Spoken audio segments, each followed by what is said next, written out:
dipersembahkan oleh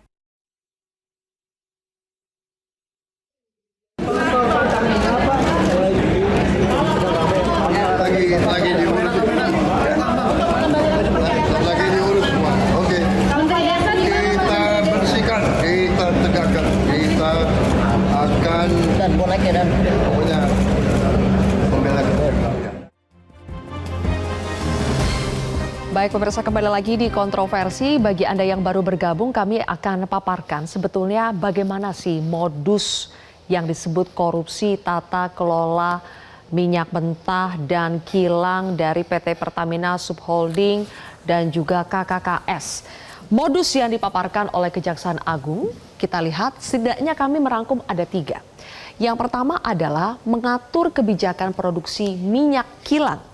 Maksudnya itu mengatur kebijakan produksi minyak kilang domestik agar berkurang sehingga mengharuskan impor dalam jumlah besar. Padahal kapasitas dalam negeri itu bisa untuk memproduksi lebih banyak. Tapi dibuatlah kong-kalingkong dengan berbagai ketentuan dan kesepakatan, akhirnya ditekan produksi di dalam negeri sehingga mengharuskan impor dalam jumlah besar. Kemudian yang kedua, dari pihak perusahaan membeli RON, maksudnya dari institusi ya, institusi negara kita membeli RON 90 atau yang lebih rendah RON-nya, tapi bayarnya dengan harga RON 92. Nah, dari pembelian itu dilakukan blending, pencampuran, atau kalau masyarakat lebih tahunya itu pengoplosan, tapi katanya beda antara blending dengan pengoplosan.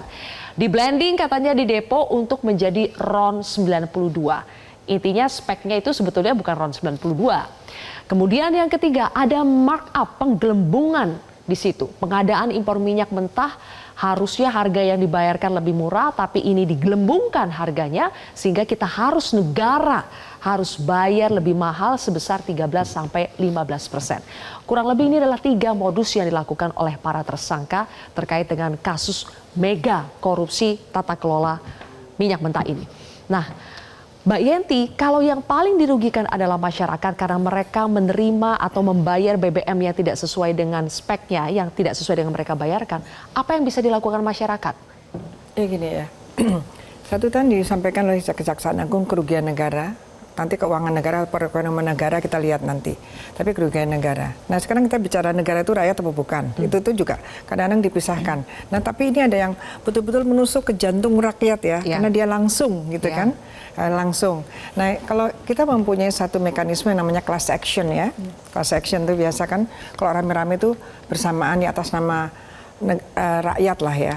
Karena ini terasa sekali ya, walaupun saya pernah ya suatu saat itu keluar kota yang jalannya kecil, yang kota kecil gitu ya. Sampai-sampai itu deg-degan. Kenapa? Karena mobil kita tidak memungkinkan pakai Pertalite, harus Pertamax. Padahal tidak semua ada gitu. Sampai kita tuh deg-degan sampai ini. Ternyata kalau sekarang, ternyata kayak gini dibohongin, kita mulai patuh ya, takut kan. Mobil ini dengan nomor ini tidak berhak atas itu. Kan rakyat udah patuh. Ternyata dibegitukan itu artinya penipuan kan, manipulasi kepada masyarakat. Padahal tadi transparansi menjadi haknya. Daulat rakyat itu di situ. Karena uang negara pun ya uang rakyat harusnya. Karena kita juga sudah bayar pajak dan lain sebagainya. Artinya ini memang kita harus mencari suatu pemikiran yang mendalam. Bagaimana ya caranya? Karena banyak sekali korbannya kan. Semuanya hampir pakai ya. Semuanya hampir kena, yang Pertalite pun akan bertanya-tanya. Jangan-jangan turun lagi, gitu lebih kan? rendah lagi, lebih rendah lagi. Ronnya. Nah, permasalahannya itu adalah sekarang berkaitan itu tadi, kalau masyarakat tidak bisa melihat produknya karena terlalu detail ya, terlalu teknis, ya sekarang ketahuan oleh kejaksaan, oleh penegak hukum, entah bagaimana mereka pasti sudah melakukan penyelidikan lama karena memang suara-suara ini sudah sangat lama. Di antara driver, di antara montir itu sudah ada suara-suara seperti itu. Jadi, tapi kan nampaknya memang tidak pernah didengar. Maaf ya Pak, wakil kami. Karena tidak pernah didengar suara-suara ini. Jadi kadang-kadang kita hopeless ya. Kita harapan saja itu sampai kita nggak punya lelah. Terus masyarakat harus bagaimana? Ini benar-benar membuat kita marah ya.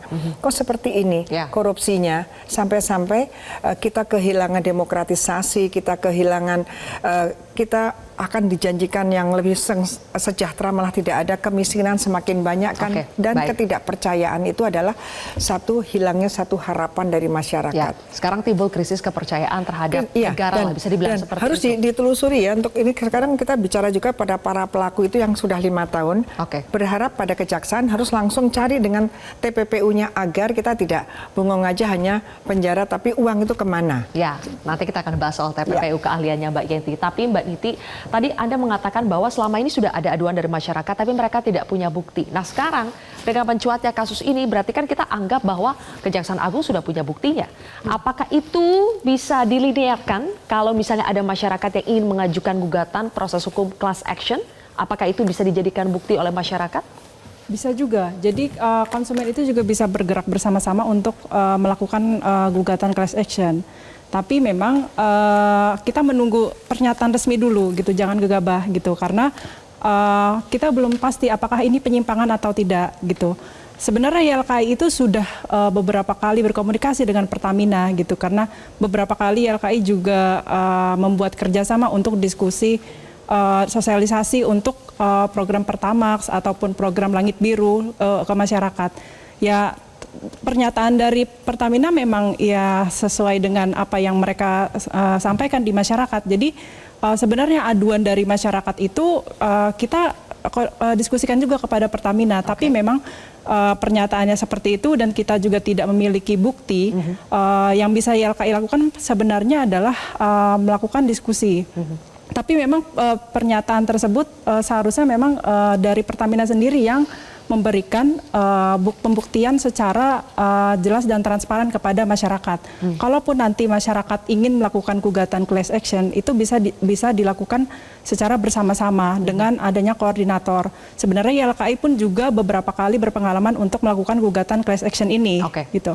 Jadi apakah harus ada vonis dulu di pengadilan, terbukti dulu, baru kemudian masyarakat bisa melakukan gugatan class action itu? yang jelas sebenarnya adalah buktinya dulu gitu. Jangan sampai kan kita sebenarnya ada fitnah ataupun segala macamnya gitu. Oke. Memang keterbatasan dari masyarakat itu adalah bukti bahwa apakah benar ada pengoplosan atau tidak gitu. Baik. Jelajahi cara baru mendapatkan informasi. Download Metro TV Extend sekarang.